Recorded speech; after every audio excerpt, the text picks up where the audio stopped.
Hi friends, welcome to KV channel.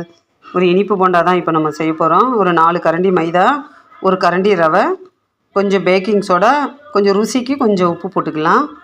எந்த sweet செஞ்சாலும் அதில் ஒரு சிட்டிகை உப்பு போட்டோம்னா தான் அது டேஸ்ட்டு பார்த்திங்கன்னா இன்னும் கொஞ்சம் நல்லா தூக்கி கொடுக்கும் நம்மளுக்கு. ஒரு 2 கரண்டி சர்க்கரை, அப்படியே கொஞ்சமாக தண்ணி தெளித்து பிசைஞ்சிக்கலாம். இது ஸ்நாக்ஸ் பார்த்திங்கன்னா நம்ம டக்குன்னு ஒரு 10 நிமிஷத்தில் செஞ்சிடலாம். போர் அடிக்குது, எதனா சாப்பிட்டா நல்லாயிருக்கும்னு நினைக்கும் போது டக்குன்னு இது நீங்கள் ஈஸியாக செஞ்சிடலாம். குழந்தைங்களுக்கு செஞ்சு கொடுக்கலாம். இது நல்லாயிருக்கும். இது டேஸ்ட்டு பார்த்திங்கன்னா அது டீ கடை கஜடா மாதிரியும் இருக்கும். அப்படியே சின்ன சின்னதாக நம்ம மாவு எடுத்து எண்ணெயில் போட்டோம்னா இப்படி அழகாக போண்டா மாதிரி நம்மளுக்கு சூப்பராக ரெடி ஆகிடும். அவ்வளோதான், போண்டா இனிப்பு போண்டா ரெடி ஆகிடுச்சு. நீங்கள் ஈவினிங்கில் டக்குன்னு ஒரு ஸ்நாக்ஸ் பண்ணோன்னா இது செய்யலாம்.